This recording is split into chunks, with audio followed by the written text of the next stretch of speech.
श्री पदम जी महाराज ये भी बड़े विलक्षण भक्त थे।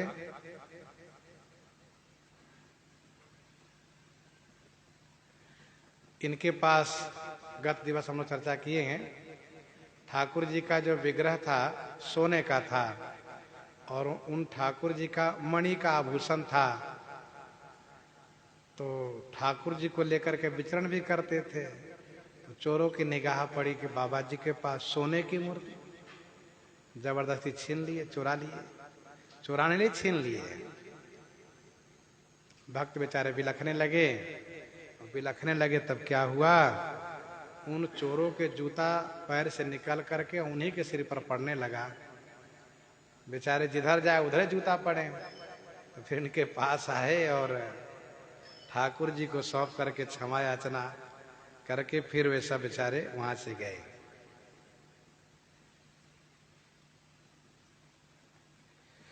शरण गहे को अभय पद पदम दास महाराज, हरि भक्तन के दास की भगवत राखत लाज।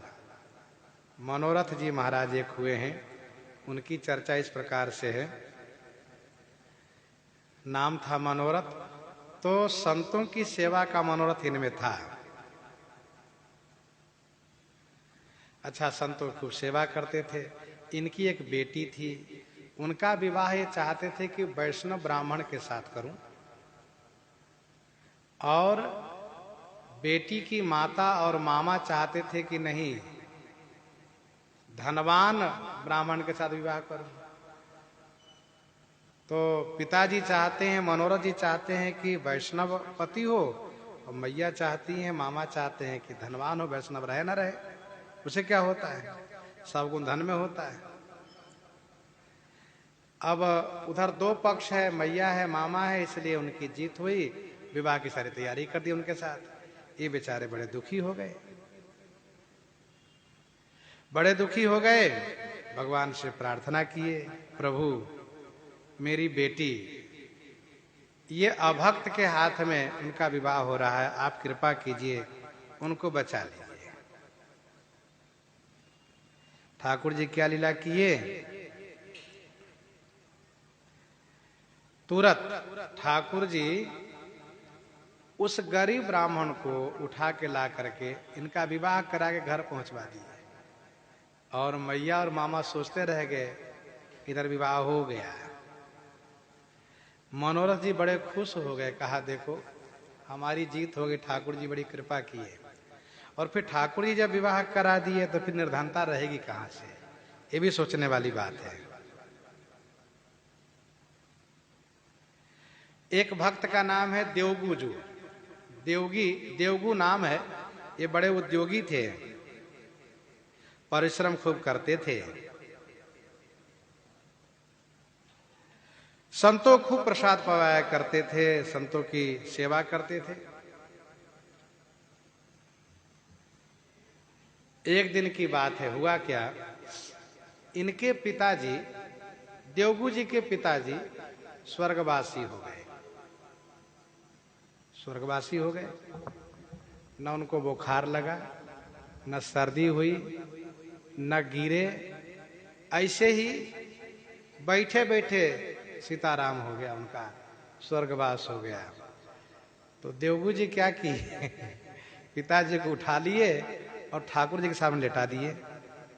और ठाकुर जी से पूछने लगे, जय जय, इनकी तबीयत खराब हुई नहीं, इनको कुछ हुआ नहीं, सर्दी तक नहीं हुई, ये मरे तो कैसे मरे, आप हमको बताइए। और ठाकुर जी कुछ बोल नहीं रहे हैं।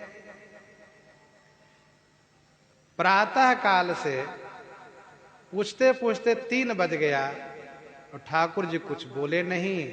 बेचारे बड़े परेशान, अब हम क्या करें, ठाकुर जी भी परेशान। इसी बीच संत लोग आए, वह संत लोग आए जो हमेशा आया करते हैं। तो संतों ने देखा कि दोगी जी तो ठाकुर जी के सामने पिताजी का सब मृत शरीर लेटाए हुए हैं, पूछ रहे हैं क्यों मर गए मेरे पिताजी। अरे भाई इसका कोई जवाब है, क्यों मर गए, मरता है, हर कोई मरता है, ये तो मृत लोक है, यहाँ जो आया उसको जाना है ही, लेकिन हाँ कोई ना कोई माध्यम जरूर बनता है। किसी के बारे में है गिर गए तो मर गए, किसी को तबीयत खराब हुई तो मर गया, लेकिन यूं ही बैठे बैठे आराम से मर जाना। इसीलिए तो संतों ने कहा देवगु जी अब हम लोग जा रहे हैं। कहा नहीं नहीं महाराज ठहरिए, आप लोग क्यों जा रहे हैं? कहा इसलिए हम लोग जा रहे हैं कि आपके पिताजी मरे हुए हैं, आप इनको लिटाए हुए हो, संस्कार किए नहीं तो हम लोग जा रहे हैं। कहा महाराज आप लोग जाइए नहीं, इनको हम लेटाए हैं इसलिए कि हम भगवान से पूछ रहे हैं कि हमारे पिताजी मरे क्यों। इनकी तबीयत जब खराब नहीं हुई, इनको कुछ रोग नहीं हुआ तो मरे क्यों, बिना रोके कैसे मर गए, यही हम जानना चाहते हैं। संतों ने कहा कि जब तुम पूछते रहो भगवान से हम लोग जा रहे हैं। कहा नहीं नहीं महाराज आप ऐसा करिए, यदि यही बात है तो पिताजी को भी हम जला के आते, बैठिए हम इनको जला के आते हैं, आप लोग सीधा सामान लीजिए बनाइए। पिताजी के मरने का मुझे शोक नहीं है, और रही बात पिताजी के मरने की बात, तो मैं तो कहता मेरे परिवार का सब कोई मर जाए, मुझे कोई शोक नहीं, कोई चिंता नहीं है। बस आप नाराज मत होइए, आप भूखे मत जाइए, आप पाइए, संतों की सेवा हो हमारी इच्छा है। लेकिन मेरा एक यही प्रश्न है, केवल पिताजी मरे तो क्यों मरे? अब यह बात सुन करके उधर ठाकुर जी मुस्कुराए, और ठाकुर जी मुस्कुराए तो पिताजी मुस्कुराए, और पिताजी मुस्कुराए तो संत मुस्कुराए, और एकदम से सबके सब हंसने लगे। पिताजी भी हंस रहे हैं। संतों ने कहा देवगी जी क्या हुआ? कहा हम कह रहे थे ना पिताजी क्यों मरे, मरे नहीं थे, देखिए पिताजी तो ही हैं। तब से ठाकुर जी ऐसा नियम बना लिए कि कोई ना कोई माध्यम बना के शरीर छूटना चाहिए, नहीं तो देवगी जैसे भक्त परेशान करेंगे, पूछेंगे क्यों मरे। इसलिए कुछ ना कुछ माध्यम हो, चाहे जो भी हो, तबीयत खराब हो, एक दो दिन बुखार हो, तबीयत खराब हो, तब जा करके शरीर छूटना है। देखिए ध्यान दीजिएगा, शरीर छूटना ये रोग के अधीन नहीं है। लोग ऐसा कहते पर ऐसा है नहीं। शरीर छूटना ये समय के अधीन है, जब समय पूरा होगा तो शरीर छूटेगा। रोग शरीर का भोग है, लेकिन अब लोक में यह प्रसिद्ध है कि अमुक रोग हो गया, इसीलिए ये मर कैसे गए? कहा चल रहे थे गिरे, चोट लग गई, मर गए, बस इस तरह से। देवगु जी महाराज ऐसे भक्त थे। फिर खूब संतों की सेवा हुई, खूब आनंद आया, ऐसे विलक्षण भक्त।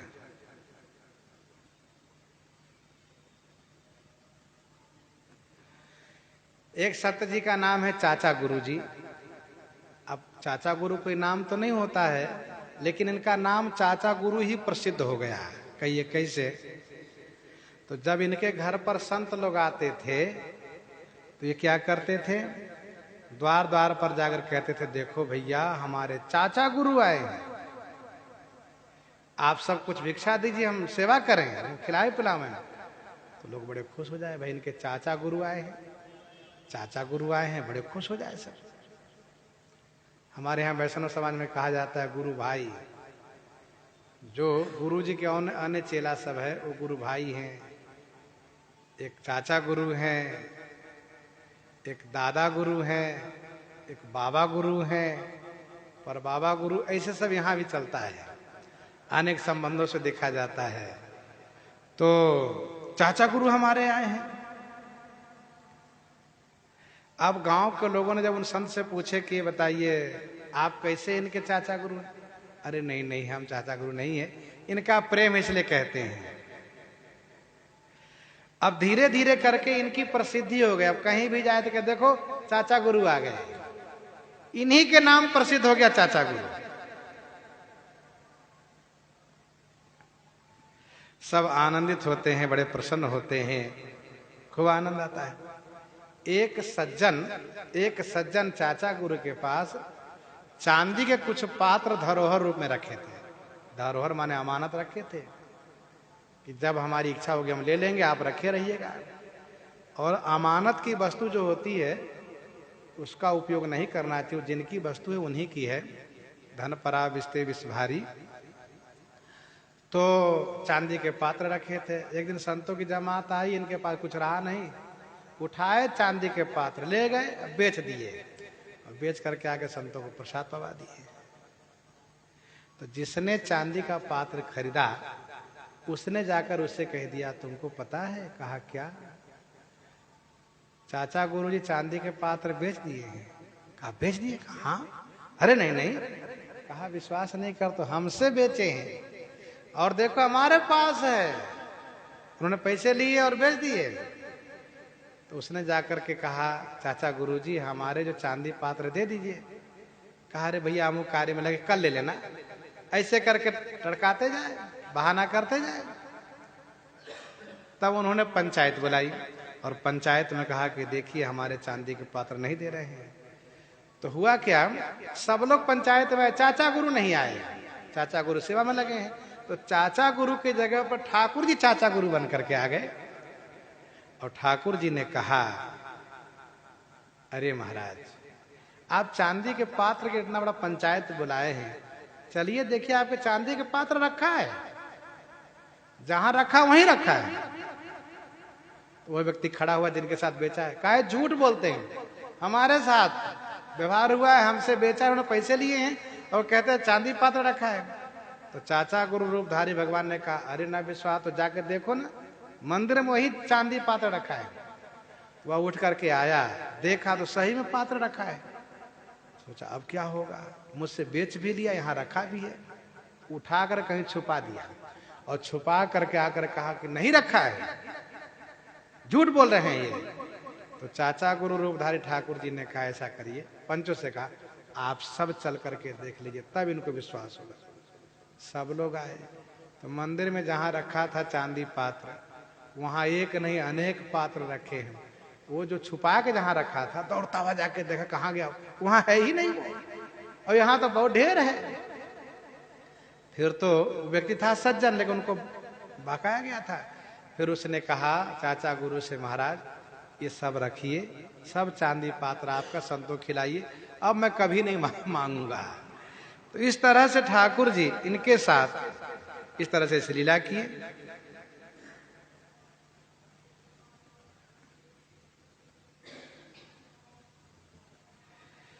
तभी तो उन्होंने कहा श्री राधावर अपने जन की लाज सदा ही राखे, भक्तहीन नहीं जाने रस को अनुभव युत जन चाखे।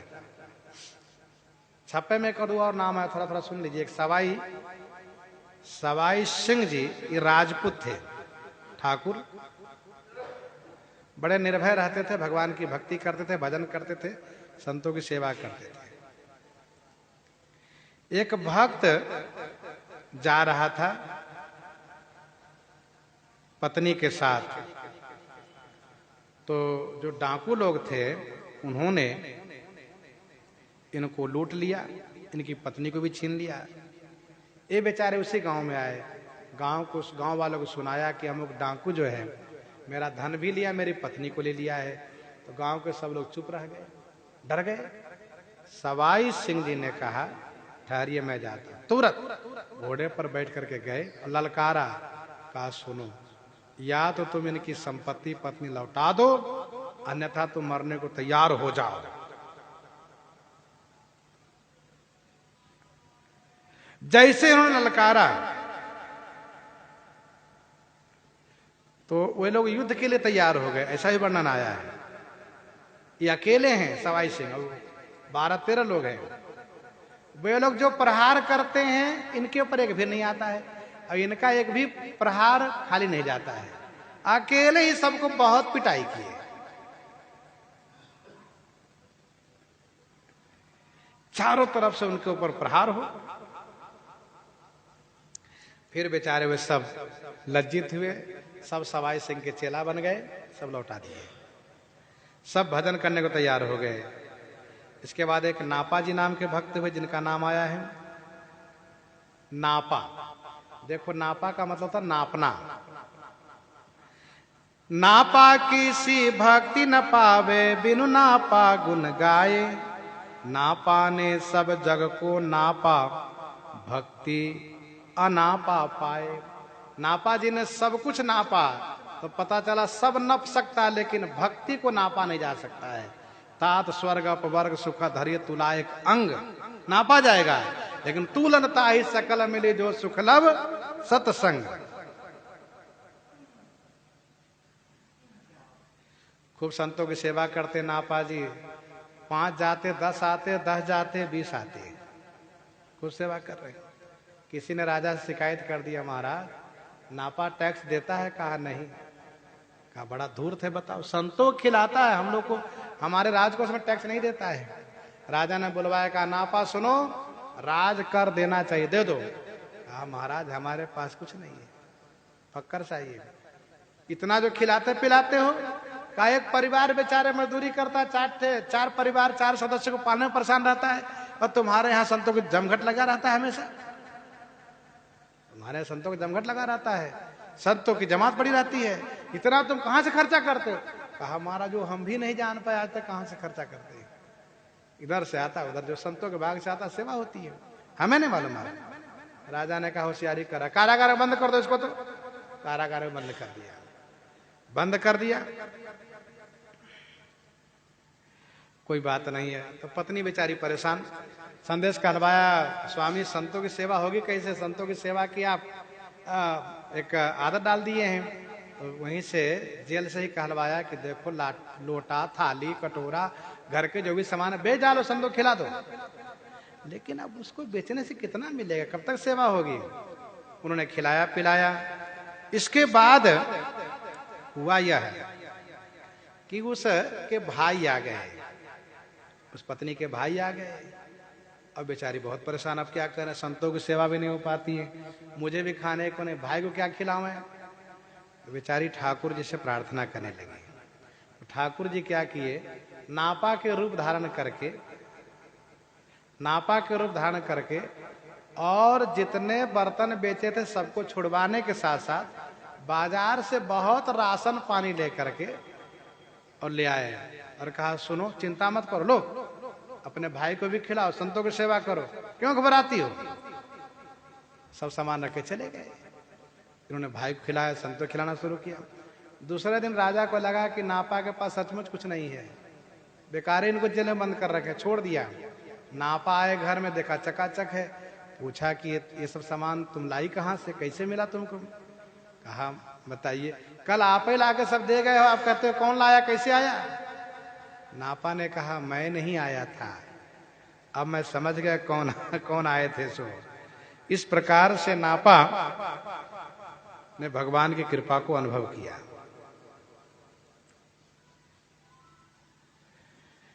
नापा दिन भर सेवा करते थे, रात्रि में खेत सींचने के लिए गए, खेत सिंचाई कर रहे थे, पानी कहीं और बह गया। तो ठाकुर जी इनके बेटे के रूप बना करके आए और कहा सुनिए पिताजी, मैं पानी सींच देता हूं, आप साधु की सेवा करिए। तो ठाकुर जी उनके बेटे के रूप बना करके खेत सिंचाई कर रहे हैं। एक दिन नापा को लगा कि चल के देखो बेटा क्या कर रहा है। देखा तो बेटा पानी पटा रहा है। तो सोचा कि बेटे को मैंने घर में छोड़कर आया, तो यहाँ कौन बेटा आ गया? घर में गए तो बेटा सो रहा है, यहाँ पानी पटा रहा है। खेत में आए तो उनका चरण पकड़ लिए। तो उन्होंने कहा कि बताओ, अपने बेटों कहीं पैर पकड़ा जाता है, आप पिताजी मेरे? कहा नहीं नहीं, आप पिताजी नहीं, मैं पिताजी नहीं, पिताजी आप हो। अब मुझे समझ में आया, खेत सिंचाई आप कर रहे हैं। पहले तो भगवान बहाना किए, लेकिन जब नहीं माने तो ठाकुर जी प्रकट हो गए। तो नापा जी ने कहा आप ऐसी लीला क्यों करते हैं? कहा देखिए, आप संतों की सेवा करते, मेरी सेवा करते, थोड़ा मैं पानी सींच दिया तो क्या हो गया, मैं पानी सींच दिया तो क्या हो गया? इस प्रकार से अद्भुत लीला ठाकुर जी करते हैं। फिर नापा जी का मन गदगद हो गया, बड़े प्रसन्न हो गए। गीता नाम के संत थे, भक्त थे, वे संतों की सेवा में सब समाप्त कर दिए। संजोग ये था कि उनका जन्म कोल भील परिवार में हुआ था, चोरी करते थे, लूटते थे। किसको लूटते थे? जो भक्त न हो उसका। एक दिन राजा की सेना पड़ी हुई थी, फौज में चले गए, बेधड़क चले गए और घोड़ा खोल के चल दिए। सिपाहियों ने कहा क्या कर रहे हैं आप? कहा देखो मैं चोर हूं, घोड़ा चुरा कर जा रहा हूं। तो लोग कहते आप वो बढ़िया मजाक कर लेते, बताइए। अब उन लोगों को लगा, सिपाहियों को लगा ये हमारे कोई ऑफिसर अधिकारी है, घोड़ा ले जा रहे हैं। ये कहते मैं चोर हूं, चुरा कर ले जा रहा हूं, झूठ बात है। अब दिन होने पर फिर जो उस फौज के जो मुख्य अधिकारी, उन्होंने कहा घोड़ा गया कहाँ? तुम लोग कहाँ थे? हम लोग तो यहीं थे, रखवाली कर रहे थे। कौन घोड़ा ले गया? तब इन लोगों ने सोचा, वो बता रहा था कि मेरा नाम है कीता और मैं घोड़ा चुरा के जा रहा हूं। गजब की चोरी, सामने खोल के ले गया, बता के भी गया, हम लोग रोक नहीं पाए। तो जो सेना के अधिकारी थे वो नाराज हुए, कहा खोज कर लाओ, मैं तुम सबको भगा दूंगा यहां से। वो सब गए खोजने के लिए, तो जहां परिचय दिए थे बताया तो वहीं पहुंचे। घोड़ा भी वही है, कीता भी वही है, सब कुछ वही है, लेकिन घोड़े का रंग बदला हुआ है। लाए थे सफेद घोड़ा चुरा करके, यहाँ श्याम घोड़ा, काला घोड़ा हो गया है, और बाकी सब कुछ वही है। तो फौज के जो अधिकारी उन्होंने कहा कि ये घोड़ा तो नहीं है। तो कीता ने कहा घोड़ा तो वही है, हम रात में जो ले गए उसका रंग वो था, सुबह सुबह रंग इसका बदल गया है। मतलब ये छुपाते नहीं था, स्पष्ट। एक संत कहते थे कि सत्य यदि नहीं बचा सकता तो झूठ में उतना सामर्थ्य नहीं कि हमको बचा ले, लेकिन जो जीवन भर सत्य का अनुपालन किया हो तो उनके सत्य उनको बचाएगा। ये बात सही है। तो ये कीता है, झूठ नहीं बोलते हैं, संतों की सेवा करते हैं, और देखो सत्य बोल रहे हैं। चोरी करके ले गए तो बता के गए, यहाँ पकड़े गए लाए गए तो सही सही बता रहे हैं। फिर तो फौज के अधिकारी सब बड़े प्रभावित हुए और सबने मिलकर के इनको इतना धन दिया, खूब संतों की सेवा मन लगाया। इस प्रकार से सब प्रसंग इन्हीं के साथ आज सीताराम सीताराम सीता राम सीताराम सीता